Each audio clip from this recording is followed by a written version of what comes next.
record button. We're good? Yep. All right, thanks. Roman's in it. Roman, smile. Show your crack. Kayden's gonna see this, she's gonna be like, whoa, who's that super smart kid sitting in the front? Alright. First things first. Hey, look at that. It's necessary that we serenade Lane. I made a point of pushing play before so that the world can be treated to my operatic baritone stylings. I'm going to start us off. Happy birthday to you. Happy birthday to you. Happy birthday.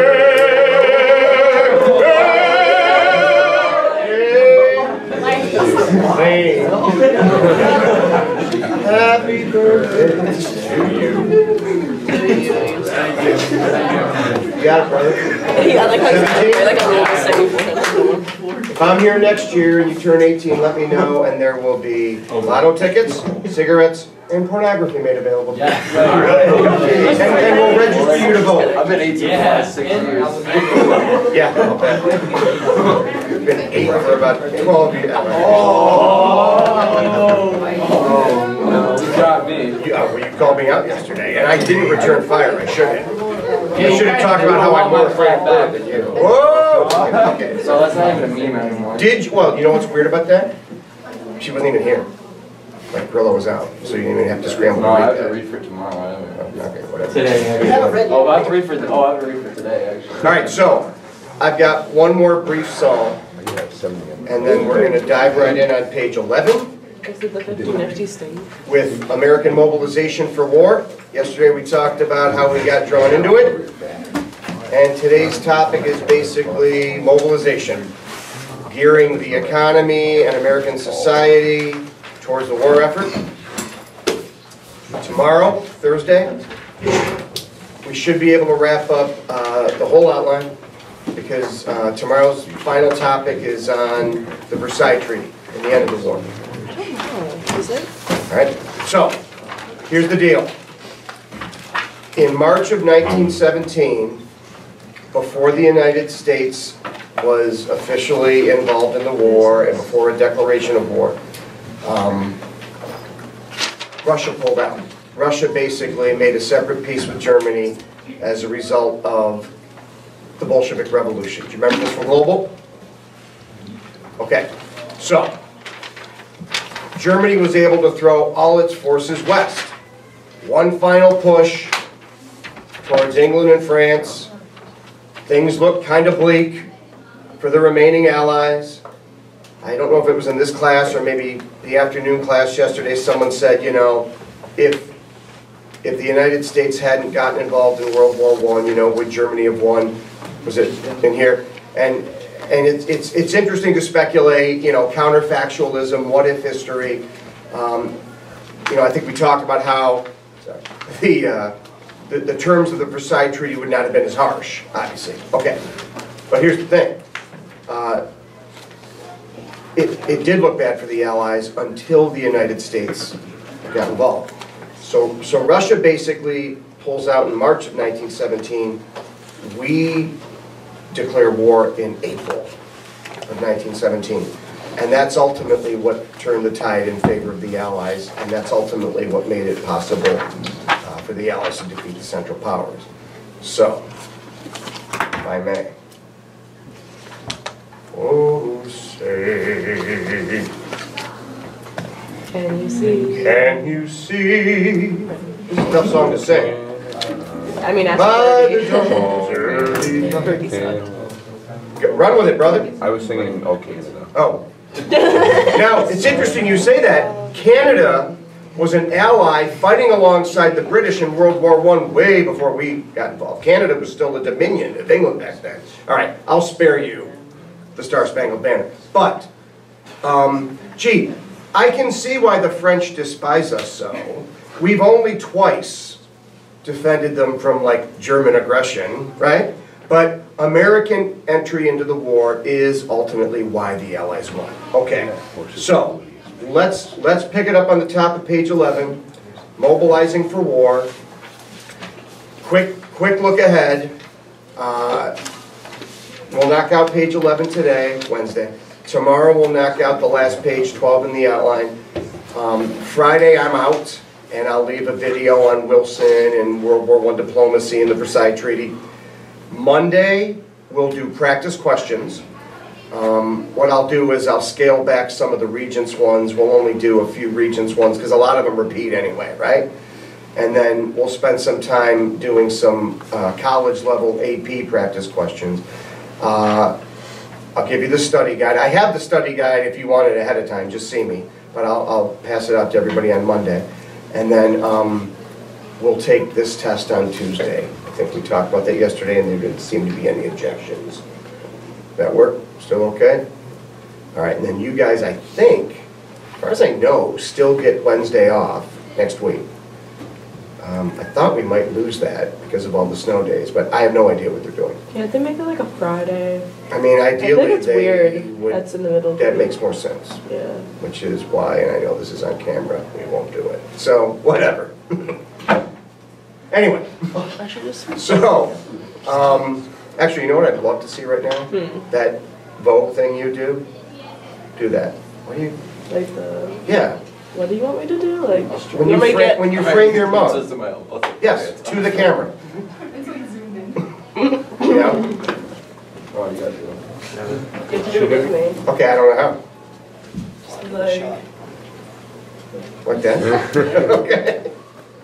Okay. See, but now, in contrast, I look less appealing. All right, so. Anyway, so if you guys don't have school next Wednesday, and I don't think you're gonna, when we come back Thursday, we'll start Unit 9, which is on the Roaring '20s and the Great Depression. Okay, that's the plan looking ahead. Any issues, any questions, any complaints, anything at all? All right, again, a happy birthday to Lane. We go now to number 1, Woodrow Wilson's role as president, as a wartime president in the Great War, in the First World War. Okay, look, here's the issue for probably every American president during wartime. The Allies in World War I, let's see, England, France, for a while Russia, okay, Canada, Belgium, technically Japan, eventually Italy. All right, the Central Powers. From our perspective, the bad guys in World War I. Germany, Austria-Hungary, the Ottoman Empire. All right, watch this. The United States is different from most of those countries involved in the First World War because the United States, in terms of our population breakdown and our demographics, consists of Brits, French, some Russians, some Germans, right? So the question for Wilson becomes, how do you unite a diverse population against a common enemy when the common enemy includes nations that are represented among your own population breakdown? Get it? So Wilson had to become a wartime president. To review, what were Wilson's credentials? What was his background? Okay, he'd been a political science, history professor at Princeton, Ivy League University, pretty prestigious. Maybe you've heard of it. This is a college course, and I tried like heck to make our affiliation Ivy League. They rejected me. I wanted all of you to get 6 credits of Princeton level U.S. history. I failed you. And we ended up going with Alfred State. For a while, we did this through Albany.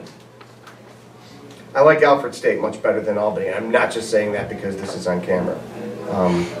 I will say on camera that the SUNY Albany people, brutal. So, But the Alfred State program, I think, is more solid. Alas, I couldn't get us Princeton. I couldn't get us Harvard. I'm not Wilson. Wilson might possibly be, if you rank presidents, if you rate presidents, if you do presidential superlatives, tallest, Lincoln, fattest, shortest, Madison, toughest, straight toughest. Wait, it was that one guy at the You beginning. know I want to say Theodore Roosevelt, but it's Jackson. It's Jackson, no question about it. All right, smartest. Now that's tough. That's a difficult one. But I think, okay, he's a stable genius, right? Okay. Very. But I think if you look at credentials, if you look at like a PhD, it's probably either Wilson or Obama. Both of them had PhDs. Now, Wilson, there's some baggage there. There's some negative stuff there. And we did it during the Progressive Era unit. You know, he praised Birth of a Nation. He segregated federal buildings. He was technically from South Carolina. He had some sympathetic leanings towards the KKK. It was a different era. But in terms of just sheer brilliance, yeah, I think Wilson's at or near the top. So, he has the unenviable task of uniting a diverse country. So he engages in what we call moral diplomacy. He engages in what we now label Wilsonian idealism. One more time. The world must be made safe for democracy. We didn't want to get sucked into this war, but now that we're in, we need to make sure that it's the war to end all wars. All right. In order to do that, you have to be able to unite a diverse population. I'm beating this to death. But, you know, that's a difficult task in a country that doesn't generally agree on everything. During the First World War, as we mobilized for war, the government basically set up an agency called the Committee on Public Information. It's called the Creel Committee, after the guy who headed it. And they basically put out posters like you see on the far right there. Destroy this mad brute. The mad brute is Germany, the Central Powers. If you look closely at that, it's actually a bit of soft porn, right? The woman has been ravaged. The thrust there is that this mad brute is raping liberty, democracy, freedom. That's what England stands for. That's what France stands for. That's what the United States stands for. That is not what Germany and the Central Powers are all about. So the Committee on Public Information was basically a propaganda agency that kind of picked up where England and France left off, based on what we talked about yesterday, right? So Wilson, an idealist. Wilson had a lot of, I think, clout and influence as a Princeton PhD whose expertise was politics, foreign relations. Look, if Wilson is on board to make the world safe for democracy, you know, that's powerful. That's influential. That's leadership. Okay. So, questions on number one, the role of the president. Remember, whenever you go to war, Congress kind of fades into the background a bit. Separation of powers, checks and balances kind of also get put on the back burner. And the president, as chief executive, and more notably, commander-in-chief, tends to assert himself. Lincoln did it during the Civil War. Wilson did it during World War I. FDR is going to do it in World War II. All right? I mean, speaking of diverse populations, in World War II, we fought Germany, Italy, and Japan. And I know we haven't covered this yet, but I suspect most of you remember what happened to a lot of Japanese Americans after Pearl Harbor here in this country. Okay? So, you know, look, that didn't happen in World War I to German Americans. Actually, it didn't happen in World War II either with German Americans. But that's the dilemma for Wilson as a wartime president of a diverse population. Okay, go to number two, armed forces, the military. Well, basically, the United States during World War I, the progressive era gets put on hold. Hey, we'll resume that later. No, we don't. But the progressive era gets put on hold, and our nation becomes completely fixated on winning the war. All right, so in terms of the military, for the first time since the Civil War, the government implemented what's called the selective service, or conscription. That's a fancy way of saying what? The draft. So the draft, forced military service. All men between the ages of 18 and 45 had to register for the draft, and most were subject to being drafted. First time since the Civil War. Okay? Ultimately, 5 million Americans would serve alongside the Allies on the Western Front in Europe, but we maintained a separate army. Wilson put General Pershing, the same guy who couldn't find who? Pancho Villa. Yeah, Pershing was put in charge of what were called the American Expeditionary Forces. The American Expeditionary Forces. And 5 million Americans served in a separate army alongside other allies, but we maintained a separate army on the Western Front against the Germans in the American Expeditionary Forces. Black units served in World War I, African American units, but they were segregated. They would serve in World War II and also be segregated. After World War II, President Truman desegregated the military by executive order. We'll get to that later. But the American Expeditionary Forces under General Pershing, Blackjack Pershing was his nickname, our entry into the war turned the tide. The World War I is 1914 to 1918. We get involved the last year. And ultimately, just over 100,000 Americans died in World War I. Around 108, some say 116,000. The body count on the part of the other belligerents, England, France, Germany, Russia, exceeded 8 million. But, yeah, American entry into the war is what won it for the Allies. Okay. How did we go about taking out Germany? Because the trenches were already dug, so how did we... I think a lot of, so some of it, and I'm not, again, by my own admission, I'm not like a military strategist. I don't know all the, details and specifics about military strategy, but you've got a fresh influx of troops. You've got like a fresh set of like eyes assessing the situation. The Germans are worn down at this point, as are the French and the British. But tactically, as you get later in the war, there's a little bit more in the way of air power. There's a little bit more in the way of like developing technology. And I don't think this can be understated. It's morale. It's, all right, we're here now, right? American know-how, ingenuity, positive attitude. I know that sounds hyper-patriotic, but even the Allied troops said, this fresh influx is exactly what we needed. So, like we were the American Expeditionary Forces, but the Allies referred to American troops as, anybody remember? They were doughboys. They were called doughboys. And I guess there's some disagreement as to what that's based on.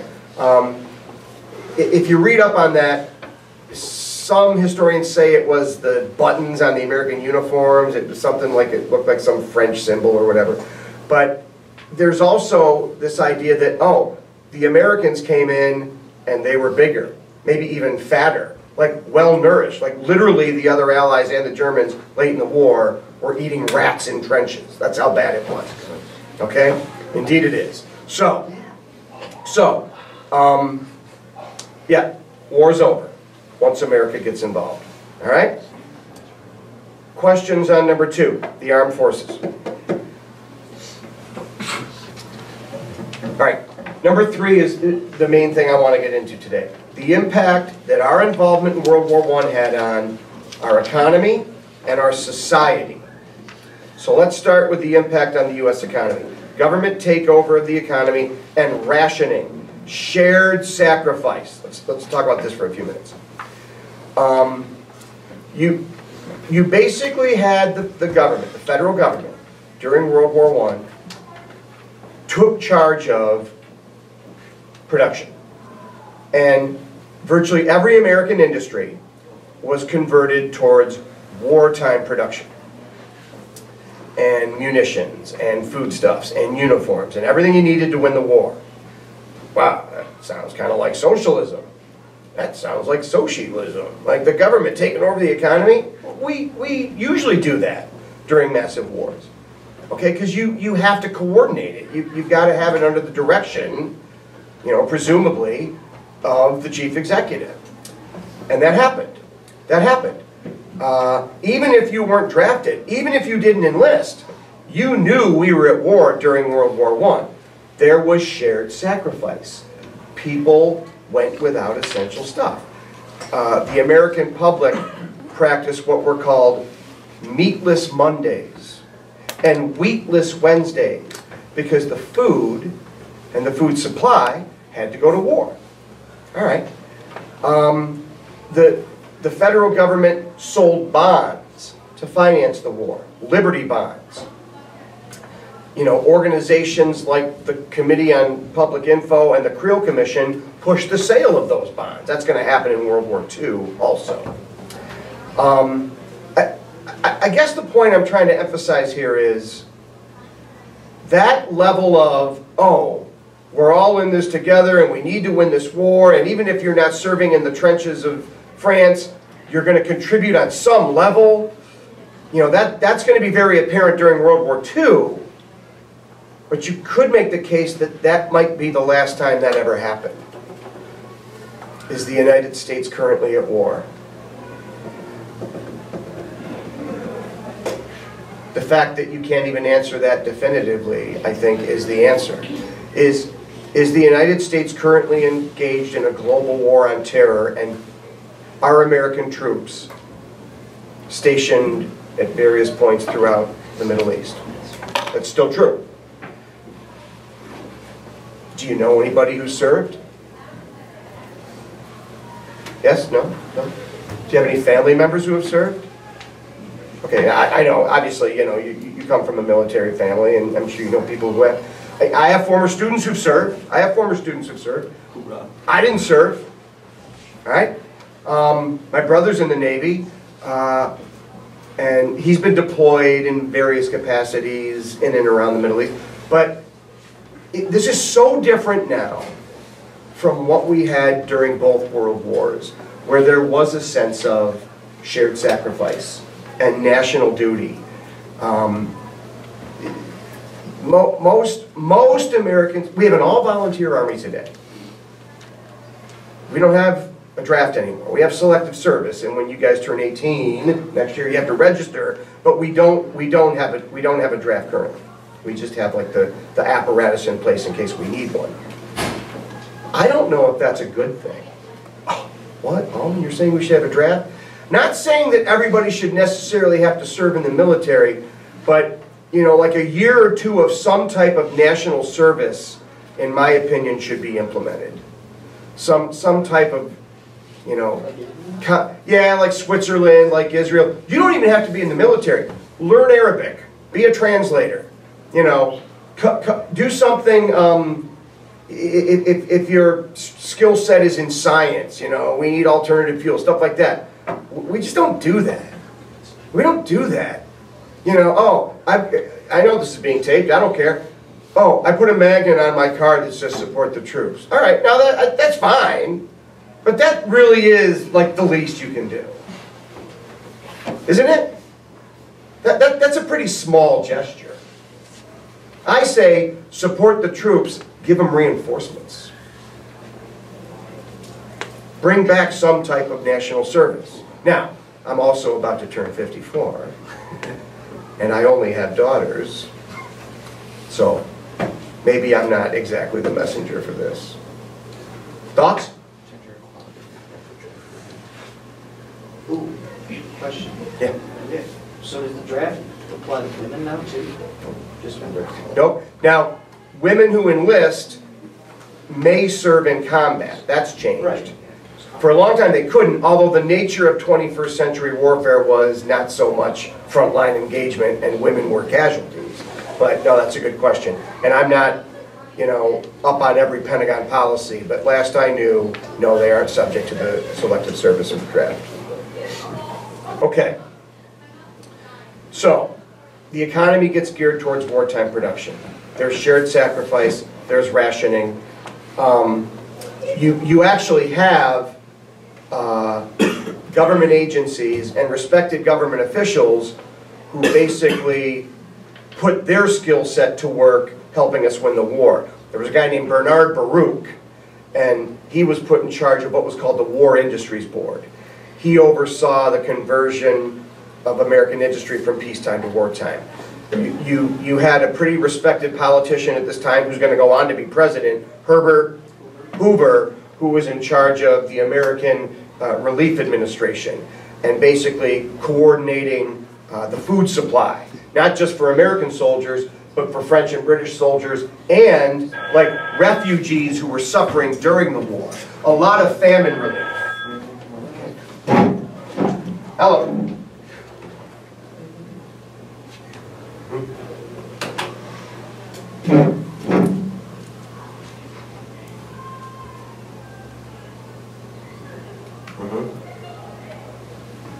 If it's or, it can just be one, yeah? But if they want to do two, that gives them that flexibility. All right? See? All right. Take a wild guess at that. A wild guess? Buffet. Okay. So, next up, Black Northern Migration, sometimes called the African American Northern Migration or the Great Migration. We're going to do more with this when we get to the 20s unit, but if I took you right now, if we went to the south side of Chicago, or Harlem in New York City, which has actually been kind of gentrified and does include more of a black upper middle class, or the east side of Buffalo, or the Hill District of Pittsburgh, you would see a predominantly African American population. And most Northern American cities have large segments of African Americans living there. All right. Well, demographically, that doesn't make a lot of sense because most Black Americans historically in this country came to, forcibly, and were residents of what region? The South. The South. Even at the end of the Civil War, the vast majority of freed slaves, you know, newly freed blacks, essentially remained in the South. Sharecropping, Jim Crow, we've done this. Okay, so how do you explain the huge population numbers of blacks in the North today and going back to really the 19-teens and the 1920s? Because when the 5 million American men who went overseas to fight vacated a lot of northern factory jobs, many blacks in the South migrated north to fill those positions. Oh, they didn't serve? I just said many did serve also, but you had a need in like the steel mills of Pittsburgh, you know, in the factories of Chicago and Cleveland and Buffalo and Detroit for labor. And that's what basically pulled a lot of Southern blacks to the North in massive numbers, millions. And we'll plug in some of the specifics of this when we get to the 1920s because it continues and it takes on something of a cultural component in a historical event in American history known as the Harlem Renaissance. More on that later. But that's the Great Northern Migration, the Black Northern Migration. If I had been a black American living in the segregated Jim Crow sharecropper South, there would have been a lot of push factors that would make me want to leave, like KKK activities, no voting rights, you know, virtual terrorism directed towards blacks, lynchings. Yeah, that would, I think, compel a lot of people to leave the South. But there's still got to be a reason to come north. And the reason during World War I and continuing through the 20s was factory jobs. Okay? Women entering heavy industry. During World War I, some of the slack was picked up in factories by women. Now, not on the same scale that it's going to be in World War II. Don't confuse women in World War I who work in factories for the poster amalgam that represented women working in World War II. What was her name? Rosie the Riveter, right? That's later. But still, on a pretty massive scale, you had women entering heavy industry during World War I as well. So that's a pretty significant impact, not just on the economy, but to some extent on race relations and voting rights. You know, women during World War I often worked tirelessly to contribute to the shared sacrifice work ethic, or work effort. Gee, they ought to maybe let you vote, right? Well, after the war, that would happen. That would be the 19th Amendment. Okay? Now, what else about the economy? I mentioned bond purchases, Liberty bonds. The government basically borrowing money from the populace and then paying them back with interest over time. Liberty bonds, buying war bonds and contributing some of your money to the war effort. Yes, you got a return on your investment, but making that investment was seen as patriotic. And much of that, again, was coordinated by the Creel Committee and the Committee on Public Information. All right? So, in your outline it says impact on the economy, but I would add impact on society. And if you haven't yet, I'd make some mention of the Creel Committee, C-R-E-E-L. C-R-E-E-L. And also known as the Committee on Public Information. They would have denied it at the time.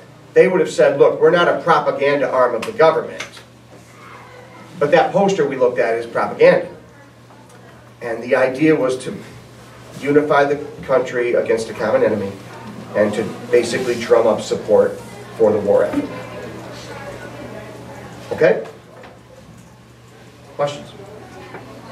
All right, last thing for today, maybe the most important, go to number 4, the impact on civil liberties.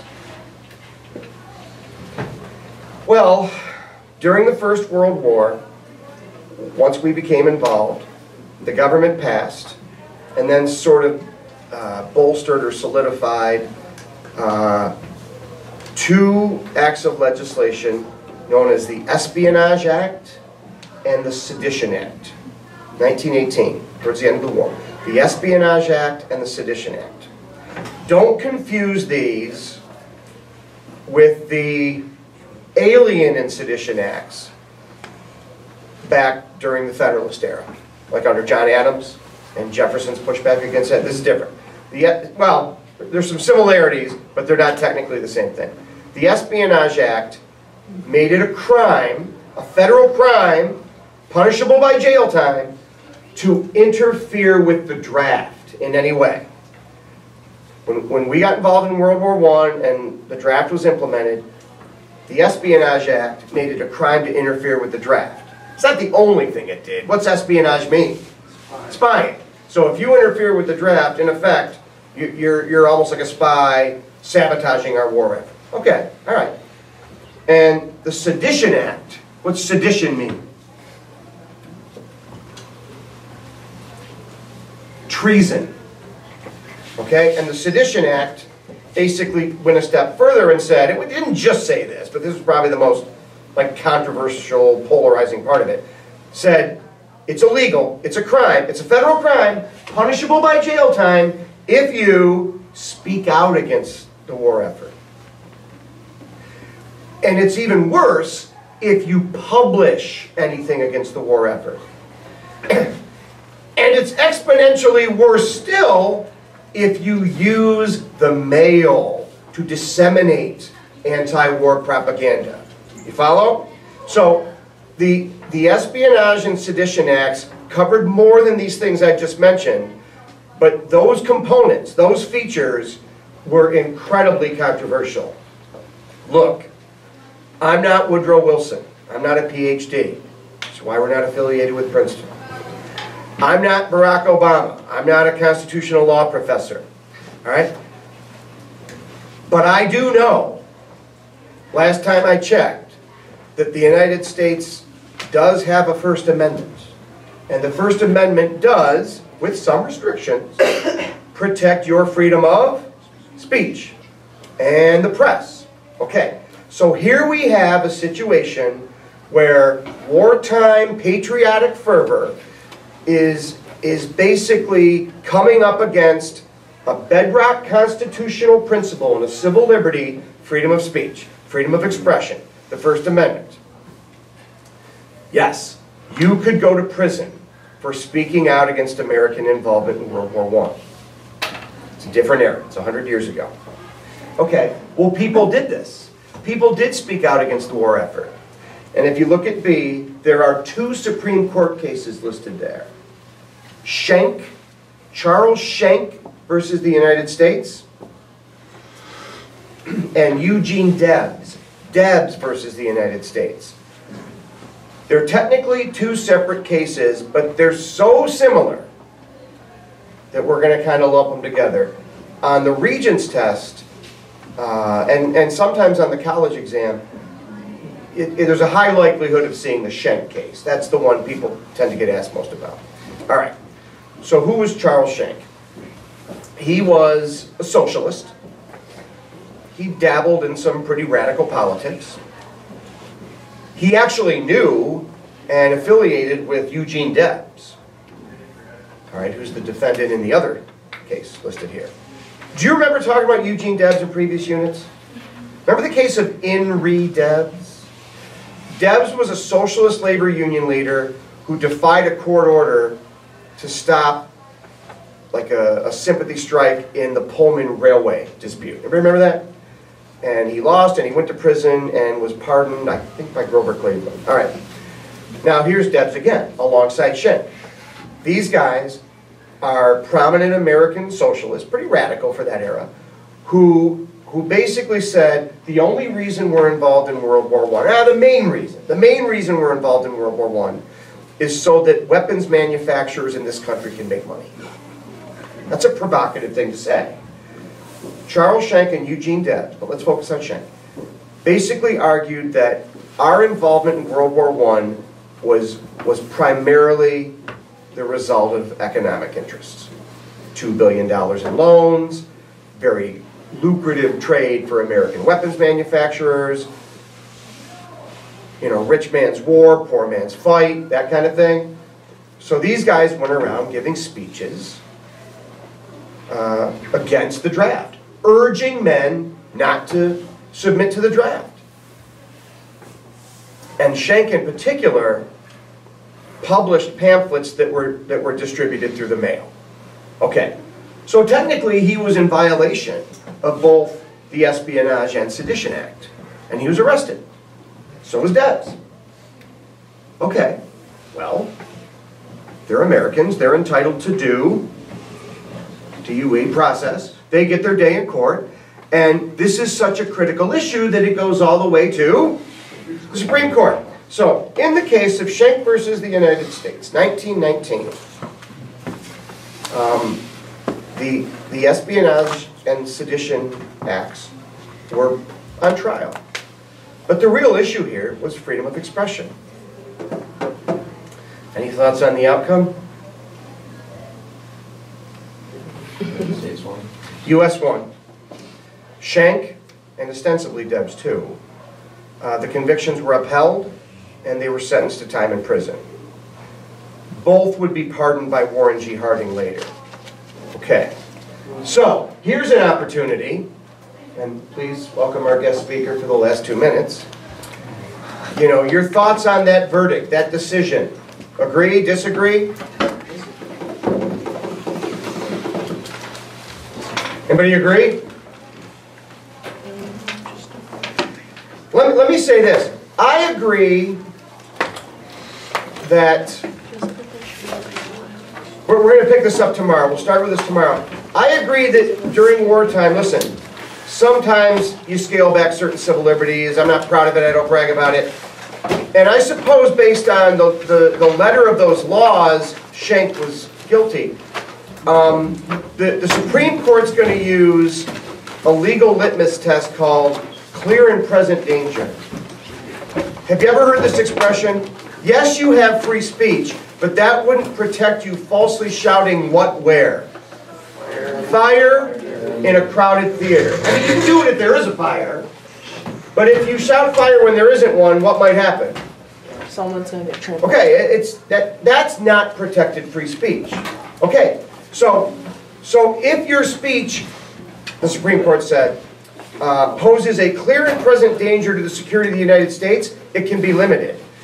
I tend to agree with that principle. I just don't think Schenk's actions rose to that level.